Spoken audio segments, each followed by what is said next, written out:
Commandant on November 1st, 2010, was Deputy Director of Strategy, Plans, and Policy for the European Command in Stuttgart, Germany.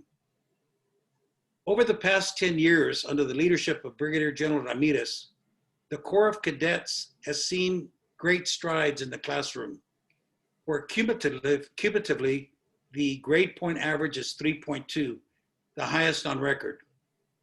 The entire Corps living dormitories have been modernized and renovated, and under his leadership, some very creative state-of-the-art learning centers have been put in the quad, which is where the Corps lives. He's even gotten them to put a Starbucks in the area. General Ramirez earned a bachelor's degree in physical education from A&M in 1979, a master's degree in management from Webster University, St. Louis in 1993, and another master's degree in strategic studies from the United States Army War College in Carlisle, Pennsylvania. His numerous awards include the Distinguished Service Medal, the Defense Superior Service Medal, the Legion of Merit, the Korean Defense Service Medal, and the Parachutist Badge. Please help me welcome one of us. He's hermano, General Joe Ramirez, and the biggest honor I have is to call him a friend. General, welcome. Thank you, Hector. Thank you for that very gracious introduction. I truly appreciate that. Whoop. And I am honored to be here tonight with all of you. I tell you, it does my heart good to be here with you tonight and to hear some of the issues you're talking about and some of the bigger issues that need to be addressed still in our state for our people, and especially for our young people. I get a chance to work with about 2,500 18 to 22-year-olds every day. And I will tell you, there have been many days where I thought being in combat was a hell of a lot easier. But nonetheless, you know, a lot of what we do has got to be centered around education. And I say that because I recruited high schools all across Texas, and a lot of them are predominantly Hispanic schools.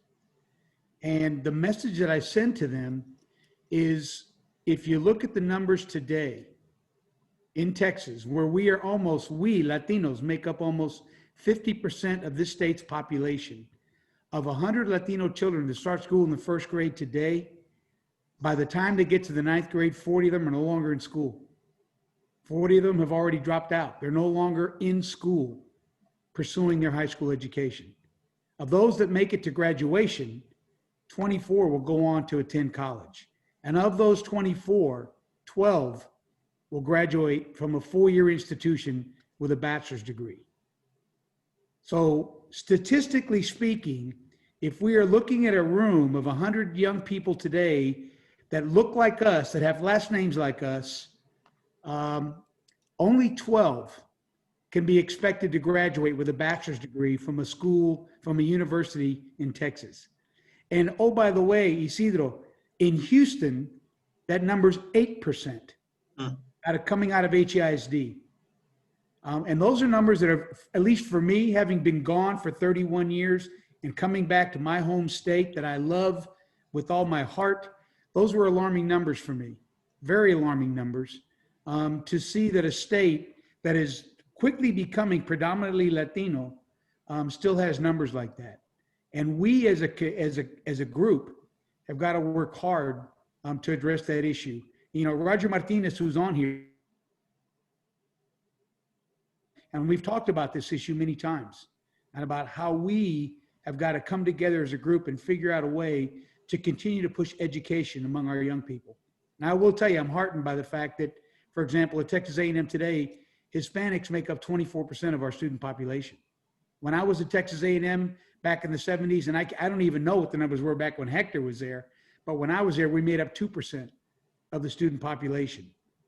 And to see where we are now, where 24% of our student body is Latino, is very, very heartening. However, we still make up almost 50% of the state's population. So we've got work to do, all of us. We've all got work to do, because our future is in those young men and women out there with last names like ours that we need to inspire to continue on and to get a good education and go on and become the leaders that we need in our communities, our state, and our nation.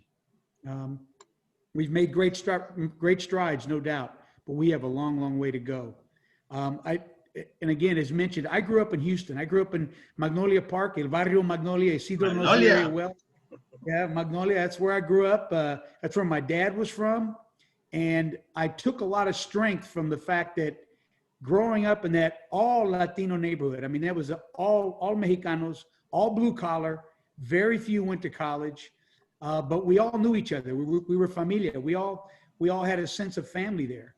And I remember back to my father and many of the lessons he taught me growing up in that neighborhood, and what they mean to me now today that I understand much, much better. My father died in August, 89 years old, lived a good life, a good man. And I was fortunate that he went into hospice in May and died in August. And I spent literally the entire summer with my father, talking, reminiscing, laughing, but also getting a chance to listen to him impart a lot of the wisdom that he had gained over his many years. And I remember as a young boy, him telling me, son, you have to love three things in your life. Three things you must love in your life. Love your God, love your family, and love your country. You have to love those three things. And he told me, he goes, sometimes loving your country means that you've got to be willing to stand up and defend what you love and what we hold so dear in this country, that you're willing to stand up and fight for it. And sometimes you're going to have to do that. And this was a man that knew that lesson well. He grew up there in inner city Houston in Magnolia High School and decided he was going to join the Army. 1950. And literally 3 days after he graduated, he joined the Army. And a few months later, North Korea invaded South Korea. So my father, as a private in the 1st Cavalry Division in the United States Army, shipped out to Korea in August of 1950.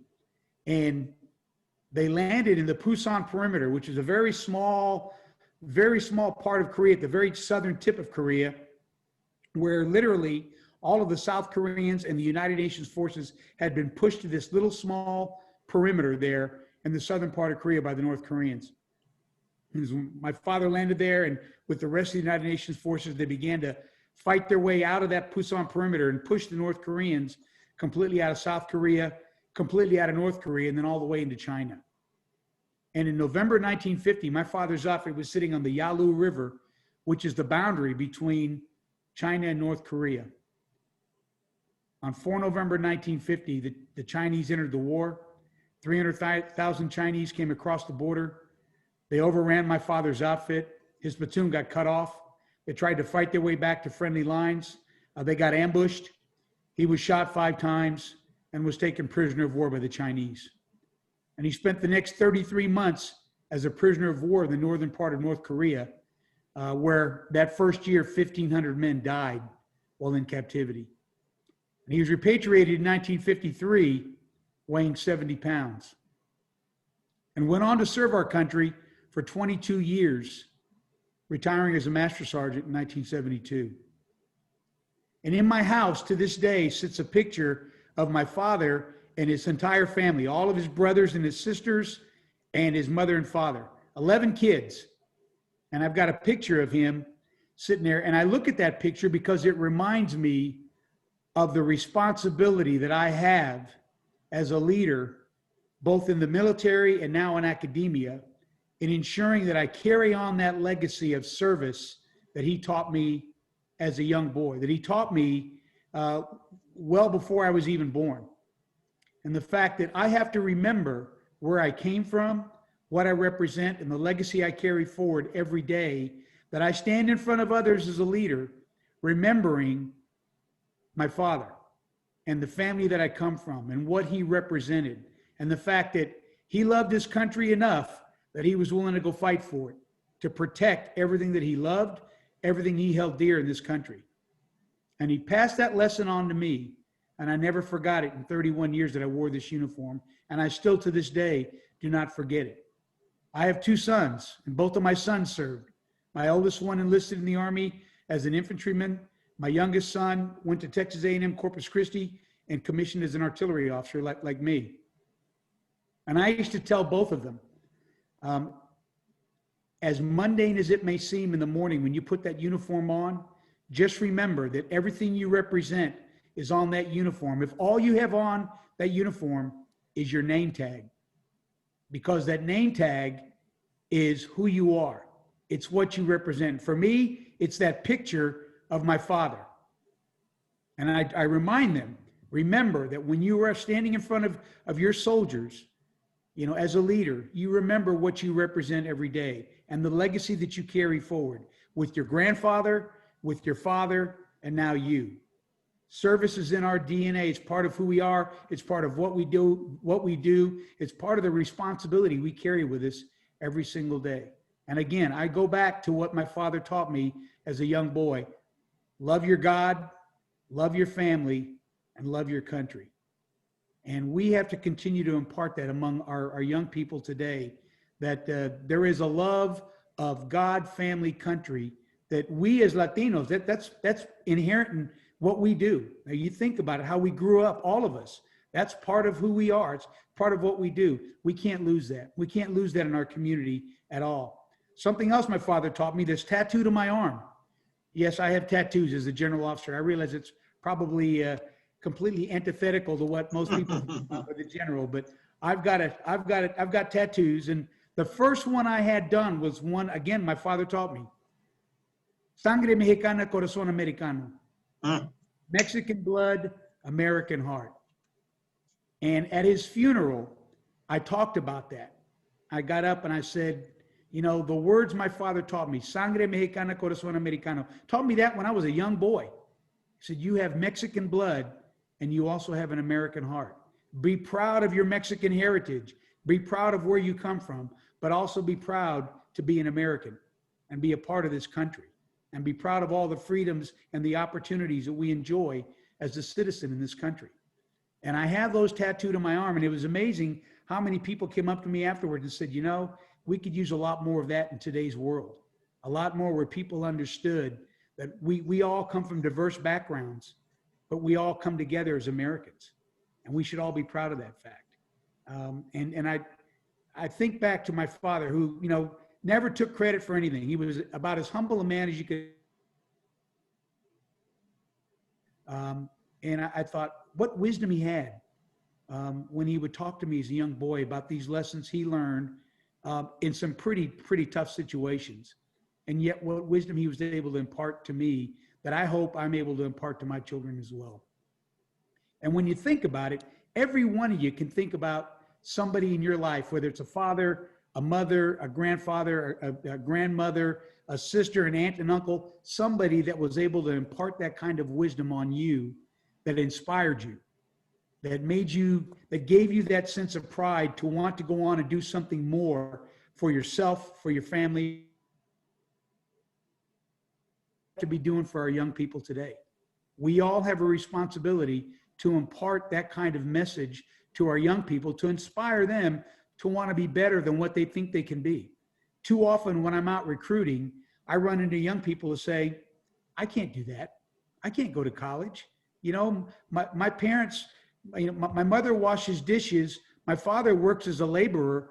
I can't go to college. And it's amazing how many young people, I mean, smart, energetic, good-looking young Latinos have given up already at a young age because they don't feel they can do it. They can make it. They can make it in college, or they can go on to pursue their dreams. Too many lose those dreams way too early in life. And we, those of us in organizations like LULAC, we've got a big responsibility on our shoulders, and that we've got to inspire our young people to want to be better than what they think they can be. That you've got to push yourself. You got to work hard for it, but you can be whatever you want to be, and you can do whatever you want to do.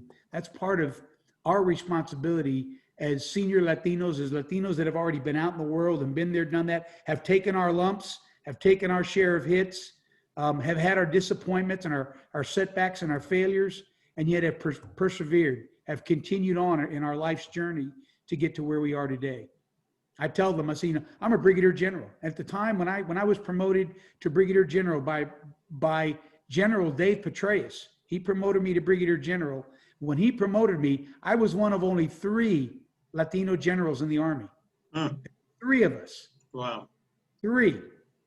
Another one was Ricardo Sanchez, Yes. who's San Antonio, and another one was Freddy Valenzuela, also from San Antonio.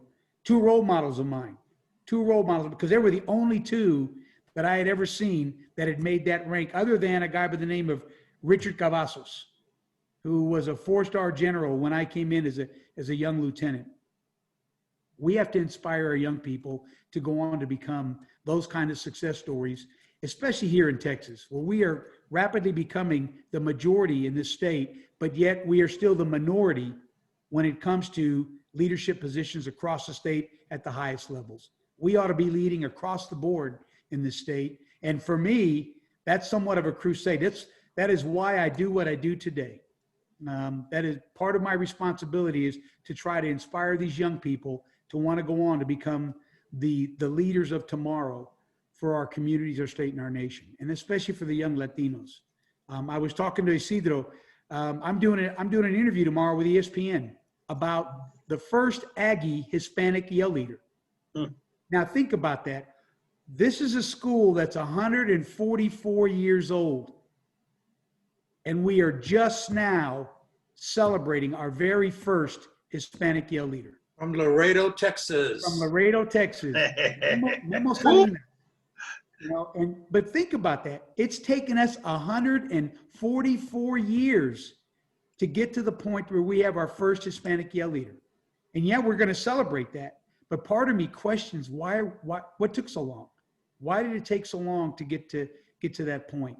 Why have we waited so long to get to this point? And again, it gets back to the point that, and Memo has been in my office and we've talked over and over and over again. And I told him, I said, Memo, you may not realize it now, but now you are a role model for our people, because there are literally thousands of young men and women out there who wish they could be in college like you, but look to you and say, look at Memo Salinas. Look where he's at now. I can do that. He looks like me. He's got a last name like me. He talks like me. I can do that. And I told him, it's a big responsibility you now bear on your shoulders, and the fact that you're now a role model for our people. And Memo, I tell you, he's up to the task. If you've ever met him, he's a charismatic young man, and he's got a broad smile, very friendly, very outgoing, very personable, and he's going to do a fantastic job as yell leader. But for me, it's like, what took so long? Why did it take so long for us to get to this point? I want to finish with talking 2 things. Number one, it's a message I pass on to the cadets every time they're getting ready to graduate. I get a chance to talk to all the seniors as they're getting ready to graduate and go out and make their mark on the world. And I talk to them. I try to give them some pearls of wisdom to prepare them for what life is going to be like as they get out there. And I show them a picture of a tombstone. And I show them this tombstone, and I say, I don't show you this to be morbid, but understand that one of these days, every one of us is going to have one of these over us. Every one of us is going to have a tombstone over us one of these days, just part of life. And when you look at a tombstone, you see 2 things on it. You see the name and you see the dates. And there are always 2 dates on a tombstone. Second date is the day you died. Okay, the guy's name is Ramirez. Let me do the led a great life, and then move on. One little thing on that tombstone, and that's that dash. And why is that dash important? Well, that dash represents every day, every week, every month, and every year of your life between that first date and that second date. That dash is your life. And what I tell the cadets is, I ask them, I said, okay, I'm going to ask you today, as you get ready to go out there and take on the world, how are you going to live your dash? What are you going to do with your dash? One of these days, when they put one of these tombstones over you, what are people going to say about your dash? Because it's my hope that you live a dash that has an impact. that makes a difference, especially in the dashes of others. That you live a dash that you can be proud of, that we can all be proud of, that one day we can all look back and say, man, what a dash that guy lived. And I remember him back when he was a cadet in Company E2 in the Corps Cadets at Texas A&M University. And wow, what an impact he's had with his dash. We all have got to lead the kind of dash that has an impact, especially for our people. That's our responsibility. We've all got a responsibility to lead a dash that has an impact, especially on the young people that are going to become the future leaders, again, in our communities, our state, and our nation. That is our responsibility. That's one that I've taken on personally. Hector and I have talked about this many, many times as I've gone to El Paso to recruit, and he graciously allows me to stay at his home. But we've talked about this and the fact that for me, this is a crusade. I want to get as many Latinos in college as I can. I want to get as many at Texas A&M as I can, but I want them to go to college because education, as we all know, opens all the doors for you. And for our people right now, given the numbers we currently have, where statistically speaking, only 12% will even graduate from a four-year institution, we all have to do better. We've all got to do our part to do better, to ensure that we secure the future of our state and secure the future of our people in this state, young people that can have a huge impact on the dashes of literally millions in this great state of ours. And I'm going to finish with a quick story. And it's one that's hard for me to get through, but I'm going to tell you anyway. Anytime a soldier is killed in Iraq and Afghanistan, the Army assigns a general officer to preside over his funeral. When I became a general officer, I did 5 funerals. And I got to tell you, it's not something you want to do, but it's something you're honored to do, to pay final respects to a young man or woman that has died serving our nation. So I was the deputy commander for, at the time, Lieutenant General Dave Petraeus, and I get a phone call saying, General, we just had a young lieutenant killed in Karbala, Iraq, and we need a general officer to preside over his funeral. Would you be willing to do it? And I said, absolutely. I'd be honored to do it. So when you volunteer to do one of these funerals, they send you a packet on the individual whose funeral you're going to preside over. It gives you all the information on the person and what they did and where they're from. Well, this young man was a West Point graduate. He was the oldest of 3 brothers. He had graduated from West Point, became a field artillery officer. I'm a field artillery officer. He'd gone to Fort Sill, Oklahoma to conduct his officer basic training. And once he finished that, he was assigned to a parachute infantry regiment in Alaska. About 3 months after he got to his unit in Alaska, they shipped out to Iraq. He arrived in Iraq. He was killed in action.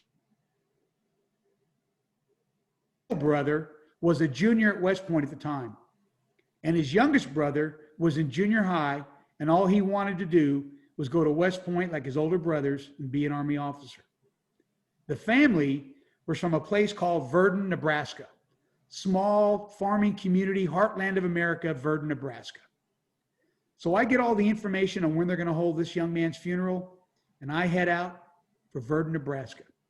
It's January, freezing cold, probably about 8 degrees outside. I mean, it's cold, snow on the ground. And I pull into this little farming community in the middle of nowhere, Nebraska. And I pull into this community. In the center of the town, there's a civic center. And that's where they're going to do the memorial service. So I walk into this civic center, and there are 1,500 people in there to honor this young man. 1,500 people crammed into this little civic center to pay their final respects to this young man from their community who had died serving our country. Also in there were the governor, the lieutenant governor, and at the time, Senator Chuck Hagel, all there to honor this young man. When the family came out is when I realized that Mom and Dad were my age. And that struck me at the moment because at the time, I was the father of 2 soldiers. Both of my sons were serving at that time. Well, that young man had been a member of the West Point Glee Club that sang the song, Mansions of the Lord. And if you've ever seen the movie, We Were Soldiers, it's the mournful song they play at the end of that movie. It's called Mansions of the Lord. And he was on the Glee Club that sang that song for that movie. So of course, during the memorial service, they play that song. And there I am standing in my Class A uniform, representing the Secretary of the Army and the Chief of Staff of the Army, trying to maintain my composure while they're playing that song. And at the end of the memorial service, I've got to go up to the family and give them the young man's medals, fully understanding that I'm going to fail miserably at saying anything meaningful that could, have any impact whatsoever on that family. I couldn't imagine the grief they were going through. So I walk up there and I start handing them the medals, trying to say all the right things. And probably the hardest thing I had to do was hand that mother the gold star. And for those of you that don't know what a gold star means you have lost a son or daughter in war. And so that mother, from there on out, was going to be known as a gold star mother, a mother who had lost a child in war. So I got through all that somehow, and then I slipped out the side door of the Civic Center because I get in my sedan, which thankfully was out to the gravesite, which is about 2.5 miles down this road. And all along the side of the road, on both sides of the road, are men, women, and children holding American flags. And I got to admit, I got a lump in my throat. And I looked at my driver and I said, you won't see this in the 5 o'clock news, but you should, because this is our country. This is what makes our country great, that regardless of your political affiliation, you're willing to come stand out here in these miserable conditions to honor a young man who died in service to our great nation. Well, I get out to the gravesite, and there's an honor guard there from the 82nd Airborne Division, strat group of young men headed up by a master sergeant. I go out there, I meet them all, shake hands. We talk about what all we're going to do. And then we wait to see who all is going to come out there in that cold weather for final military honors. Within the hour, all 1,500 people came out there to that gravesite in those miserable conditions to honor this young man. They do the 21-gun salute. The bugler plays taps. The honor guard takes the American flag off that young man's coffin. They fold it. They hand it to that master sergeant, and that master sergeant in turn hands that American flag to me. And my last official function is I've got to hand that flag to that mother. And normally when you do that, you say something along the lines of, on behalf of the President of the United States and a grateful nation, I present this flag to you and thanks for your son's faithful service to our country. I didn't do that. I got down on my knee in front of that mother. I handed her that flag and I said, ma'am, I know there's nothing I can say that can assuage the loss you must feel right now. But I hope you know how grateful we are as a nation for the sacrifice that you and your family have made for all of us. And how when you see this flag, you'll remember what a fine young man you raised and how we will always be indebted to him for his service and his sacrifice to our great country and its citizens. And that mother, at that moment, a moment that as a father I couldn't even imagine, looked at me and said, General, thank you and all of our soldiers for what you do for our country every day. And don't you worry, I'm going to keep sending you my sons. Well, rule number one is generals don't cry. Well, I had a bad case of allergies that day. I had to get up and walk away because I didn't want that mother to see the tears that were running down my cheeks. And those words haunted me for years. Well, fast forward to about 7 years ago, and I'm now the Commandant of Cadets at Texas A&M University, and I'm welcoming all the new cadets as they're coming in during freshman orientation week. And I'm standing there and I'm shaking hands and I'm welcoming all, and up walks this big strapping young man. I said, how you doing there, young man? He goes, I'm doing great, sir. I said, what's your name? He tells me his name. I said, where are you from? Because, sir, I'm from Verdon, Nebraska. And I looked at him and went, where'd you say you were from? He said, sir, I'm from Verdon, Nebraska. And I was about to ask him his name again when I looked to his right. There's that mother. Well, we both had a bad case of allergies that day too. We hugged each other right there in the Corps Center. right there in the center of campus. We hugged each other. We cried. We talked about that day. And when I finally regained my composure, I took a step back and I said, "Why are you here?" And she said, "General, I never forgot what you said that day and how much it meant to my family and I. And when I found out you were here, I wanted my son to come down here and be a part of what you have to offer here as a leader. I wanted him to be a part of this A&M experience that produces leaders like you." Well, I looked at that young man and I said, "Let me tell you something, young man. If we bring in 800 freshmen and 799 of them quit, you ain't going to be one of them. So I will chase you to Verdun, Nebraska and drag your ass back down here so fast, it'll make your head spin." Well, he told me that day, he goes, "Sir, I'm not going to quit." And he didn't. 4 years later, he graduated and he commissioned into the United States Army as a field artillery officer like his oldest brother. And I had the honor of going to Fort Sill, Oklahoma to see him graduate from the artillery officer basic course about a year later. And 2 years after that, my wife and I had the honor of going to Fort Hood, Texas to welcome him back from his deployment to Iraq. That mother sent all 3 of her sons to Iraq. Thankfully, 2 of them came back alive. 1 of them did not. And that mother was a guest of mine at an A&M football game every year that her son was in the Corps. I showed her what real football was all about. I showed her what real Mexican food was all about. And more importantly, I showed her what real margaritas were all about. And when that young man graduated, we had a party here at the house. And during that party, she walked up to me. She said, "You mind if we take a step outside? I've got something I want to give you, and I'd like to do it in private." I said, "Sure." So we walked outside, and she had a box in her hand. And she handed me this box, and she said, "I've been holding on to this for a long time now, waiting for the right moment to give it to you, and I think now's the time." So she hands me this box, and I open it, and inside is a framed picture of me on my knee in front of that mother, handing her that flag.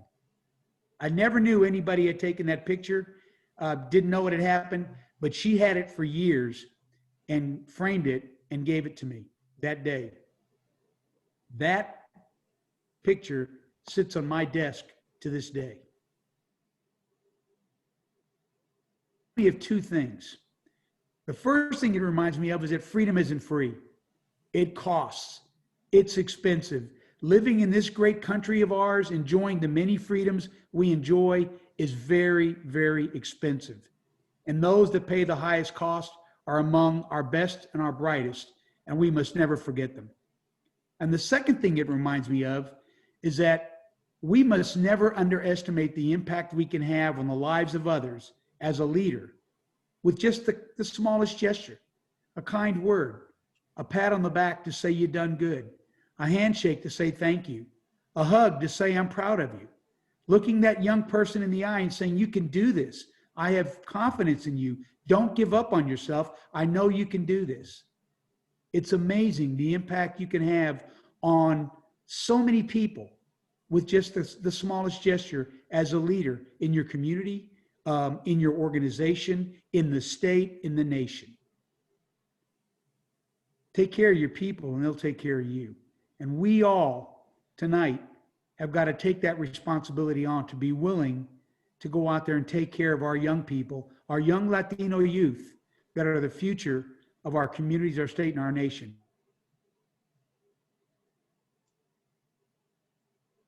Become the leaders that we need them to be in the future. If you've heard nothing else, that's what I would offer is the key message tonight. Encourage our young people to become the leaders that we need them to be in the future. Tell them to love their God, love their family, and love their country. I'm honored to have been here with you tonight. Thank you so much for the invitation.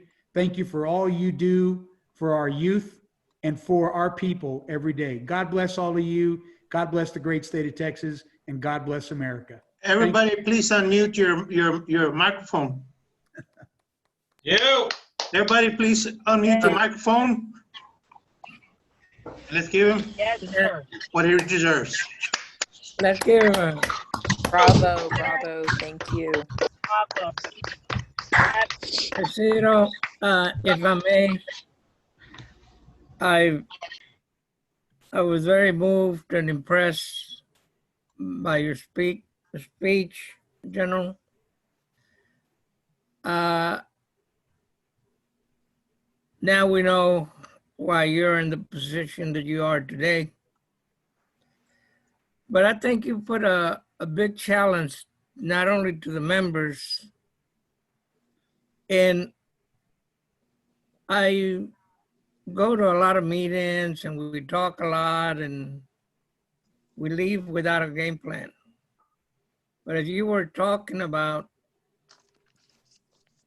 trying to, the numbers of the graduates, and that's whether you're talking about high school or whether you're talking about universities. And then you gave a lot of praise to LULAC. LULAC established the LULAC Educational Service Center and Project SER.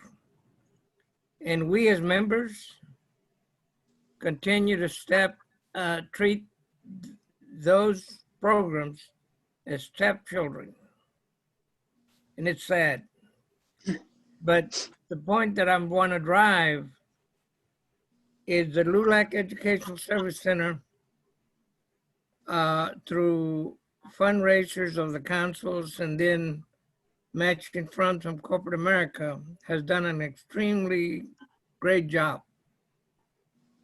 But we need to be now, as corporate America have noticed, the value of our purchasing power is in the billions. And as consumers and as activists or members of LULAC, we need to increase the contribution to the LULAC Educational Service Centers and to add another program, which I served 32 years in the poverty program, which was really not to give a handout, but to empower the community, people in poverty. And what we need to include in the LULAC workers, so that I know working in the programs that I have, kids drop out of not only, but we got to get the reason. One working, she works night to bring more money into the home. So if we can encourage the corporate America to increase the contributions on education, get caseworkers in our LULAC Educational Service Centers to do follow up and remedy the problems that the student is having all the way to the universities. Because we give scholarships to high school students, but many times we leave the other ones that are gotten into a bind and cannot continue their education for lack of funds. Last but not least, station and get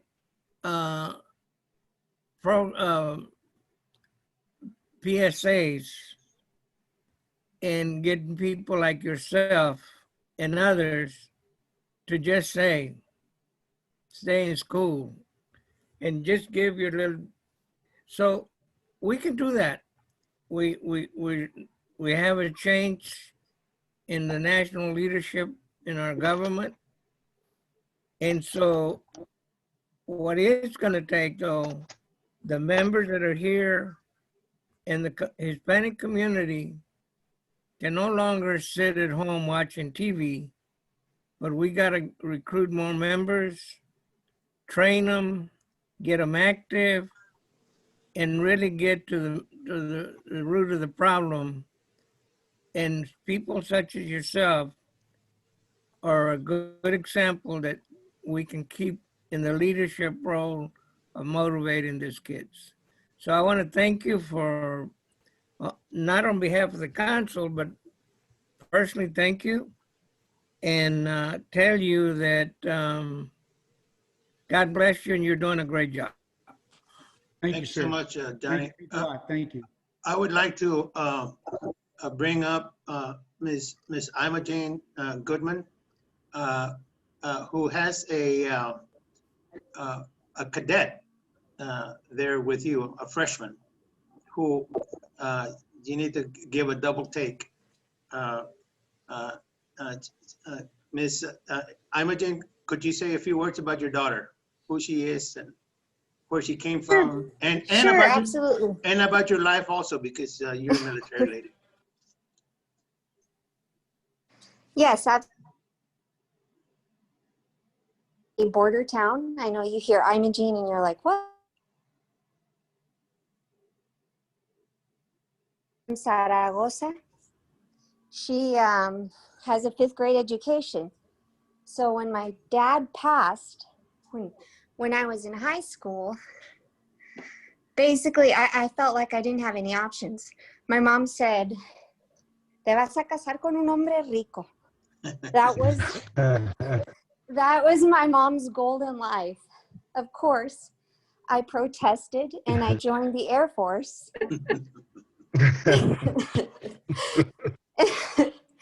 I never married a rich man, by the way.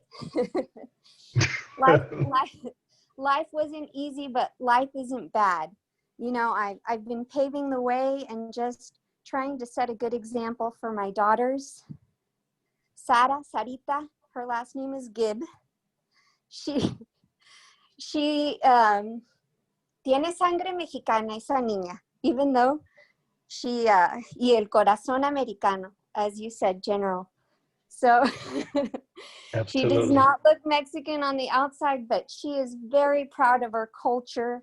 She is always telling her fish mates that her buddies that they need to try tamales, that they need to dance cumbias. I'm very, very proud of her. She's worked very hard to be where she's at, and I just hope she keeps striving. So yes, General, be on the lookout for her. Let me know if she misbehaves. Which outfit is she in? Do you know? Squadron 16. Oh, good outfit. Yeah. Sarah Gibbs. They've got their Corps Brass culmination this weekend on Sunday. They've got their Corps Brass culmination, Yes. and I'll be there to talk to all of them on Sunday. Thank you so much. She's Also, very, very happy. Also, Dr. Wu, I always like your wisdom that you impart. Could you say a few words? Well, General, if I hadn't joined the military 105 years ago, I would probably join, just because listening to your great conversation. But I'm African-American sangre, pero I have American blood as well. But I think that we all impact. I've taught at TSU for 27 years, and a lot of Mexicanos have come through there, and I have been a great support to them because a lot of the kids come from the Valley, and I motivate them. And you are a great motivator, and I know that blacks and brown kids, they need the same, but you can motivate a rock. And so I am so glad that I tuned in, and I'm just glad that just to know that you've served your country well, and now you've joined the academy. And I've been in the academy for 27 years at Thurgood Marshall School of Law, and we graduate probably more Latinos than any other school in Texas. We have one group of, yeah. And so we're doing a good job. You're doing a great job. And I enjoyed your speech. You motivated me to continue doing what we need to do, because when you're in the military, it's only we're one group. And you just reminded me of that. And I definitely will take up your dad's mantra that we should love God, love family, and love your country. and you are totally inspirational, and we appreciate your stopping by the Johnny Mata group today. So thank you so much. I enjoyed it, and just keep doing what you're doing. The Academy needs you. Thank you so much. That means a lot to me. I greatly appreciate it. And I have a niece that graduated from that law school, and it's a great law school. Yes, It's a great reputation. Yes, thank you. Ms. Martha, would you care to say a few words?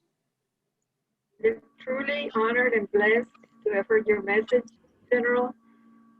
We heard you before in Houston a couple of years ago and was totally impressed with your message, and you didn't disappoint this time either. So thank you very, very much. Truly appreciate it. Thank you, sir. Thank you, Martha. Greatly appreciate it. Thank you.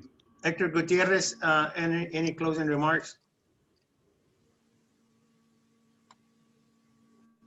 Hector Gutierrez. Just to say thank you, and yes, I just want to say thank you, Isidro, for putting this together. It's great to meet Johnny Mata. I've heard of him from my Houston friends for a long time. I never had seen him or heard him.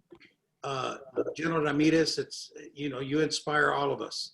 You always have, and you always will, and you're welcome in El Paso, in our home, as long as you're alive, okay? So we still have 10 minutes. We don't want to extend it more than necessary, but anybody else would want to say a comment? This is the time. Go ahead, Albert. Mr. Ciro. Oh, go ahead, Albert. Yeah, please. First of all, I'd like to thank the General for kind of that allergy is kind of contagious. It's, you know, being in the service, I've gone to where you get detailed where you have to do the giving the back, folding the flag, and firing squad and the whole thing. It's hard. You know, when you do that service and you have to do the honors to bury a fellow soldier, it's hard. There's no words you can say. And now that I work at the VA hospital, and you got World War II veterans, you got Korean, you got Vietnam veterans, you got Desert Storm, and they go there, and my job is to push them around and take them where they need to go. And to me, it's an honor to be able to serve my fellow veterans, the ones that were before me. You know, they laid the ground for us, and I mean, it's an honor when you sit there and you chat with them and you hear the stories. But I think 2 weeks ago, and there was a World War II female veteran.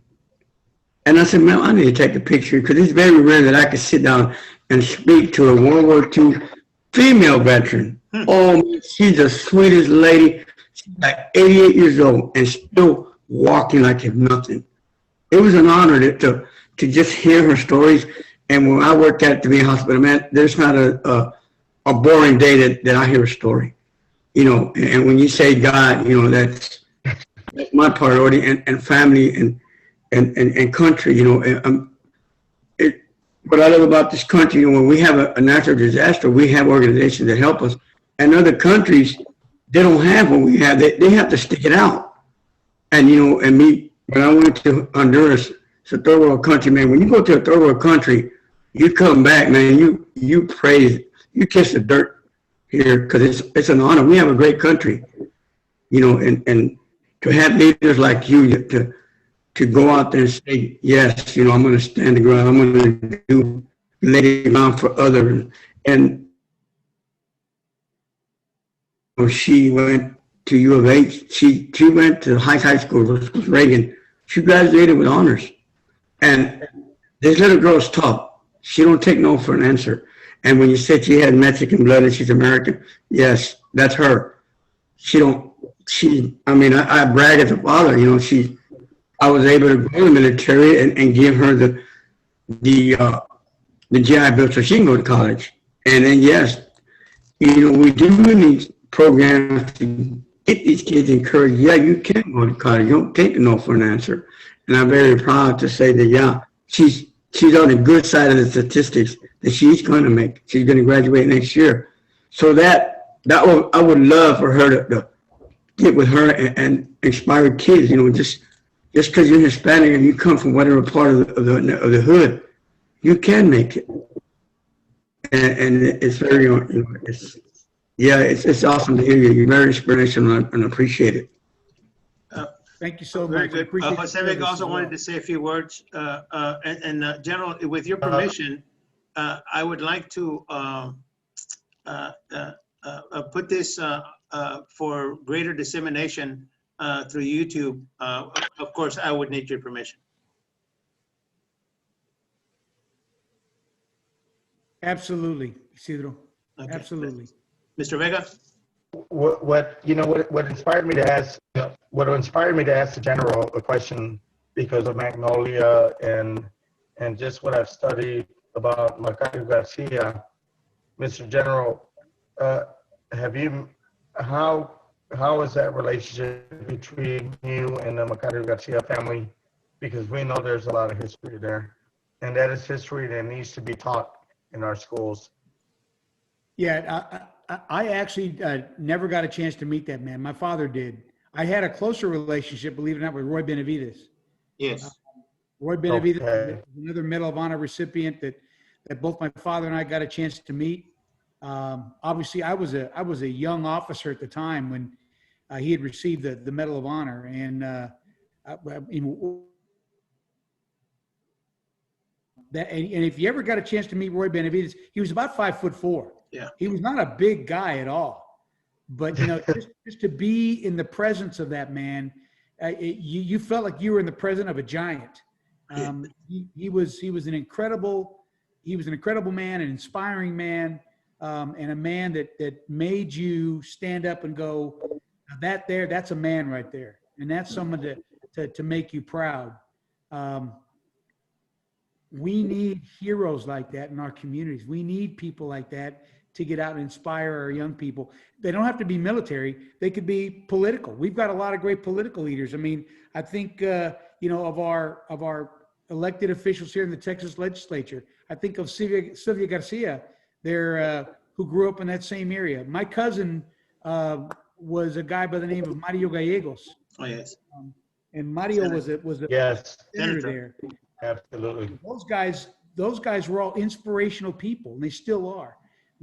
We need inspirational role models to be able to inspire our young people to follow in their footsteps and go on and become leaders in the future. But we need one role model to inspire 10, 20, 100 to follow in their footsteps so we can grow our numbers across the state. Very good. David, do you wanted to make a comment? Contreras? You're muted, David. You're muted. David. David, you're muted.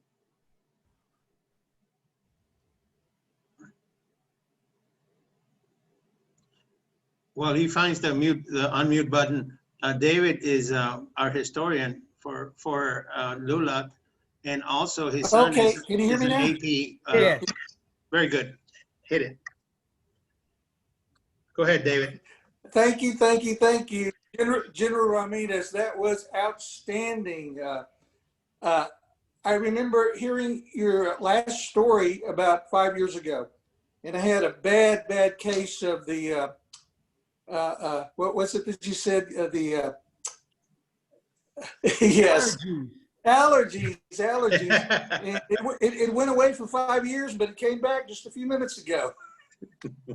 But you took the words out of my mouth. We need more Latino heroes like yourself, like Macario Garcia and others. And I sent a note earlier that tomorrow I'm going to remind my granddaughters, ages 7, 8, and 11, that they could become president of the United States and to achieve for the stars. And also, one day, very, very soon, our children are going to learn about you and your father and Macario Garcia and Benavidez in their history books. And that is our mission, Yes. to get our history out to our children. Yes. And just in follow up to that, David, I am in Austin right now. I met with the State Board of Education and also with the TEA, And of course, we are working on the implementation of the Mexican ethnic studies, Mexican American studies, and in it, of course, all of our war heroes. Timo, former state representative Timoteo Garza, would you care to say a few words? General Ramirez, qué honor. Híjole, you are so inspiring, and I've seen you with the cadets, and it is amazing. You are a fantastic role model and leader.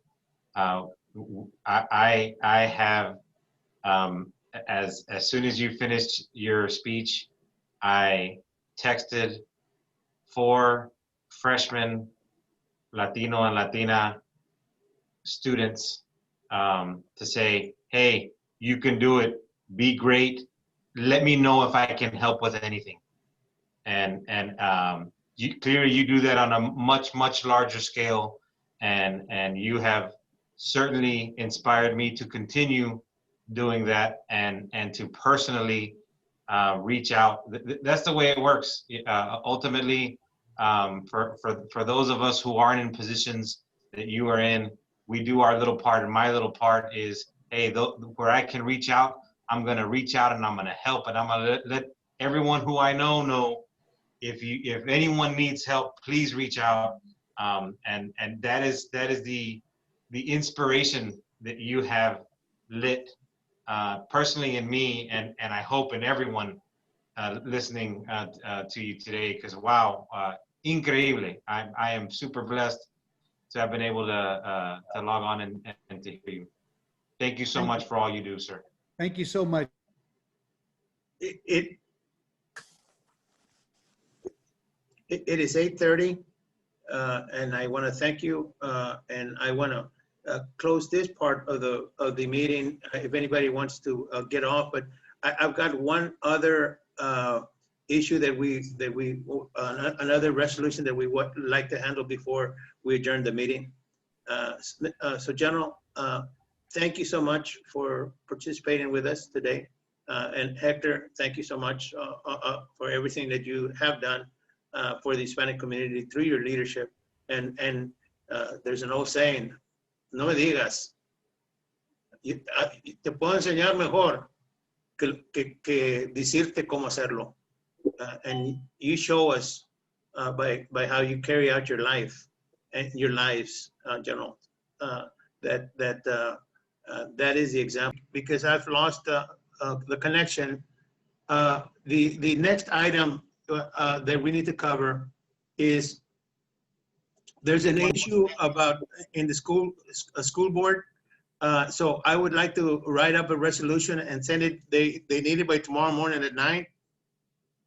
And it has to do with accountability. I think Yes, go ahead, Timo. in and out.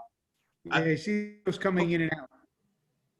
Go. We didn't hear anything that you said for the last 3 minutes. You've been cutting in and out. Okay. I just need a motion for me to draft for the State Board of Education meeting that's going to be taking place tomorrow at 9 in support of accountability from our school boards. And all it's asking for is that we require that we want to have how the students are doing. That's our measuring stick. Why else would you want to become a school board member but to improve the academics of our students? So that's the gist of it. Do I have a motion to that effect? So moved. Do I have a second? You have a motion, and I think Mr. Aggie wanted to speak on that. Okay. Let me second it. We have a motion and a second. I second it for that. Any discussion? Any discussion? There being no discussion, all in favor say aye. Aye. All opposed, same sign. The motion carries. It will entertain a motion now to adjourn. No, Aggie wanted to say a few words. I am so sorry. No, Go ahead. I You have all the withdraw time, my Augie. request. No, that's okay. I May withdraw. I say, hey, this is Connie. Yes, Ms. Connie. I have just a question for the general. You mentioned, and by the way, I am an Aggie of 19, I hate to say the year, but 1984. So when I was there, God, I was thinking the Hispanic population was maybe 10 or 15%, but maybe it was higher. But you had mentioned that it's 24% at Texas A&M. Would you say that is representative of how it is across the other public schools?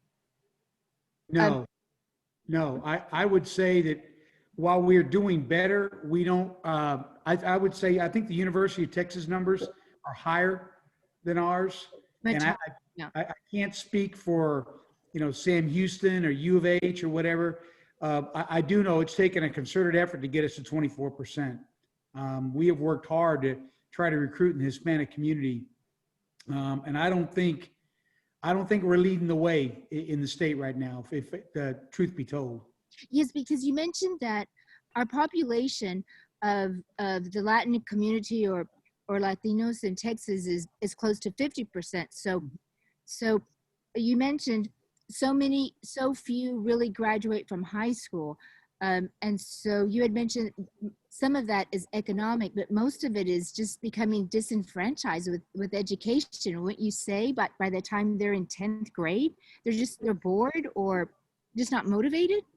Well, I think as I speak to schools across Texas, I find that among the Latino population, it's a variety of factors. Part of it is cultural. And it was mentioned earlier, I need you to go to work. We need money. You're part of the familia. I need you to go to work. And so rather than go to school, how about going to work and earning money for the family? That's part of it. Mhm. We have a huge problem. We have a huge problem with especially young Latinos dropping out because of substance abuse. Yeah. If you're a young Latino male between the ages of 16 and 24 today in the state of Texas, you are more likely to go to prison than you are to go to college. Wow. And that's a sad statistic for our young men because, where we're making the biggest gains, especially in college, is Latinas. That's where we're making the gains. We have more young Hispanic women going to college than we do young Hispanic men. And it's a sad fact that right now, if you're a Latino male between the ages of 16 and 24 in Texas, you stand a better chance of going to prison than going to college. So that has been the model for our Black American community or ethnicity, and so it's just it seems we of course need to work harder, but just thank you, General. Thank you so much. We really enjoyed your presence and you sharing with us. Well, thank you. And we've got a lot of work to do, no doubt about it. And you're right. This cuts across our community and the Black community as well. I mean, we've all got work to do to try to improve those conditions for our young people. Absolutely. Agustin, our district director, go ahead. No, I just wanted to add again that, thank you for your great motivational speech. And, I only wish my son was here to hear it. He's out, but, he went to the military and he fought in the Iraq War in the very thick of the fighting when they were in Sadr City. And, he is my hero because, I didn't want him to go. Quite frankly, he's my only son. But, he decided that's what he wanted to do. And when young men or women decide that that's what they want to do, you let them do what they want to do. And he did, and he served honorably. And I tell you, being a parent of a soldier is the hardest thing. I think it's harder than serving yourself because, every day, you're looking at the news and hoping they come back. So I just wanted to pass that on to the general. Thank you very much. And listen, please give my thanks to your son. And I fully understand what it means to be the father of a deployed son, because I had to live with that my son deployed 3 times to countries that I had served in previously in war, and it's not pleasant at all. The last closing comment, General, that we'll leave it up to you. And after his comment, we will adjourn this meeting.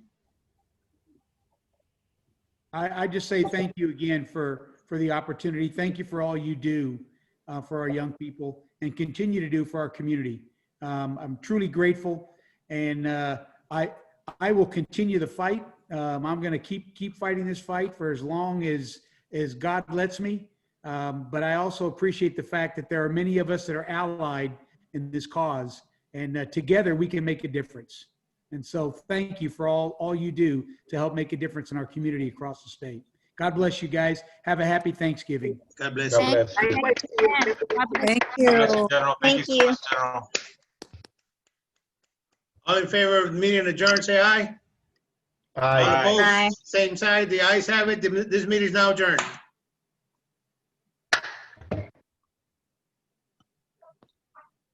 Hey, so it's